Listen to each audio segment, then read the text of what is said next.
Having the right way of handling objections is going to be one of the quickest ways that you can move somebody from a no to a yes on a sales call. Now, inbound sales reps objection philosophy is really important to master if you want to be successful. And some of our most successful clients in the coaching and consulting space have really got this mastered. Not only do they know how to avoid the objections in the first place, when they do come up, they know how to calmly walk them through and help them create the outcome that they want in their own mind so that they're able to buy. And we're going to share with you how to do that in this video today.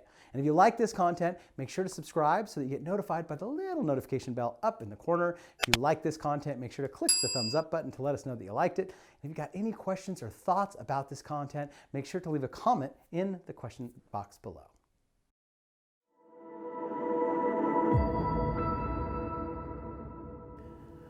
All right, inbound sales reps, let's talk a little bit about objection philosophy. Now in a future video, I'm actually going to walk you through our objection PDF so you can see exactly how we handle each of the specific kind of objections that are likely to come up on a call. But I want to get into the root philosophy of objections, because if you understand that, then you can actually find your way through almost any objection. In fact, it's more important than memorizing some set of questions or some rote thing to say every time you hear an objection. In fact, one of the worst mistakes you can make is remembering someone else's objection one-liner and thinking it's going to work for you. The truth is, if it doesn't feel totally congruent and in alignment with you, they're going to see right through it and it's not going to work anyway.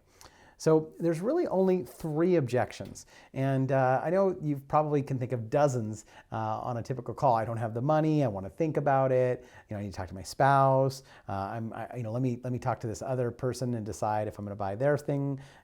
There's lots and lots of various objections. But all of them come from 3 main things. The first one is, I don't trust you. The second one is, I don't trust myself. And the third one is, well, I literally have no money, like I live under a bridge. And I say that in jest, but the reality is that some people just don't have the financial resources. Now, I want you to be careful with that third one, because the reality is that most of the time people either have the financial resources, they're just not sold, or they could get access to the financial resources if they were fully sold. If they really believe this is going to get them the outcome and it's going to allow them to buy their way out of the problem that they're solving. Because remember, they're not buying your product or service, they're buying their way out of some other problem. And so if you've gotten really clear on that and they can see the path out, then they're going to be much more willing to be resourceful and find the resources. Borrow from a friend or family member, use a credit line, sell a vehicle, whatever it happens to be. So the first one, I don't trust you, is pretty simple. You have lost their trust somewhere along in the sales process, okay? And usually that happens because you're not actually listening to them. That's really the most common thing, is if you're actually having a real conversation with the person. And I say this in other videos, if you're treating this process as a decision consultant, as your job is to help them make a decision that is best for them, not to just sell them something. If you're doing that, then you're asking the right questions. You're understanding the problem they have and all the specifics around that problem, how that problem is showing up in their life, what it's costing them in their business or their life, in their finances, in their health, in their family and relationships. You're going to understand all the nuances of that. You're also going to understand what they've tried to fix it, why it hasn't worked, and you're going to understand their doubts about their ability to solve that problem on their own. Now, if you've really done a good job digging in and getting the specifics on all of those areas and really understand the prospect, then you're going to build trust. Because the reality is that in today's world, most people don't listen. They just wait for their chance to talk.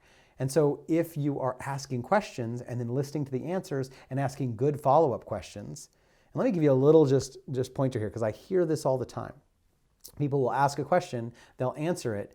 There's obviously something else going on, something deeper, more detail. And then they'll ask another question. Sometimes even that second question will almost be as though they didn't listen to the answer to the last one. Those are the kinds of things that cause you to lose trust. So if you are doing all the things that I mentioned, and you are getting all that information, you're likely the only person in a long time to truly understand their situation. And once you actually understand their situation, and because of your expertise in the industry that you serve and the other clients and case studies you get results for, you're going to be able to see the path to success. You're going to be able to see the roadblocks and all of the things that are standing in their way that they just can't see. They've got blind spots that you don't. And so you're going to be able to take a view of all that they're trying to accomplish and all the things that are blocking them that they're not going to be able to take. And you're going to be able to walk them through that. And so it's really, really important if you want to build trust that you do that properly. And we talk about that in other videos on this channel about the proper process for successfully enrolling clients. But that's the piece that's going to allow you to build the trust. And if you have the trust, then that's going to reduce a whole heck of a lot of your objections. Because almost always when they do say, oh, I need to think about it, I need to talk to my spouse, I don't have the money, what they're really saying is, I'm not sold. I'm not ready to buy this. I don't trust you. Now, the second thing is that they don't trust themselves. Now, especially in the coaching and consulting space, they have a fear that there's something inherently wrong with them, that they're just not going to be able to get results. Now, a lot of times, these are people that you maybe shouldn't enroll because if they truly are in a place where they just don't believe it, they're so afraid of taking action of any sort because they've got some inner self-work that they need to do, then they may not even be a good fit. But that's, again, where you need to dig in, you need to ask questions, and you need to understand. You know, maybe they've been doing some work on that very thing and they're ready to smash through it and they're ready to set a new identity and take action. And making this investment is a shift for them, is a chance for them to show up differently in the world. And if you handle the call right and you dig into that and you actually understand that in the past maybe they've acted differently, but they are ready for something new, then you can help them set that new identity and you can coach them through that sale and you can actually have a huge impact on that person into stepping into the identity of the person that does finally get the result that they're actually seeking. So when you get those two things right, you eliminate almost all of your objections. Now, the third one is I just literally don't have money. Now, I want to give you a little sort of objection handler on this one. It's some follow-up questions that you want to ask because part of the objection philosophy is to coach them through their fears. That's really what's going on. Fears come up. If you've done your job right to this point, they're super excited. They're so ready to buy, and then you tell them the price, and all of a sudden it's, oh my gosh, that's a lot, especially in the high-ticket coaching and consulting space. And so all of a sudden, everything you've talked about goes right out the window. They forget it, and the fear sets in. And now they're in an emotional state of fear, and they're not in the emotional state of excitement that was going to allow them to buy. And the reality is that people buy on emotion. They justify with logic. So that's why it's so important, because when you understand that, you can get them to the emotional place to buy. And while that's a very powerful skill to have, it's also with great power comes great responsibility, right? And so you need to make sure and accept that responsibility and really understand the entirety of their situation so that you can help them make the best decision. So what we want to do is we want to isolate any objections so that we understand what the real objection is. Is it that they don't trust you, they don't trust themselves, or is it literally a situation where they don't have the money readily available? And by the way, you'd be shocked how often somebody says, oh, you tell them the $5,000, $7,000 price, and they say, oh, I don't just have $5,000 laying around. But when you dig into it, they do have, $100,000 in available credit and a very good income, and they could very easily pay for that. But they've just thrown up that objection. And so when you get it like that, again, it's probably that they don't trust you, or maybe that they don't trust themselves. More often than not, it's that they don't trust you because you didn't listen. You didn't get everything right. So when you do hear the money objection, one of the things that you want to do is you want to isolate that objection just like you do with any objection. And so I want to give you an example of that as it'll help you in other areas and it'll help solidify this philosophy for you. So when you get that objection, you want to ask, aside from their money, is there any other reason that you wouldn't do this? And most of the time they're going to say, oh, nope, that's it.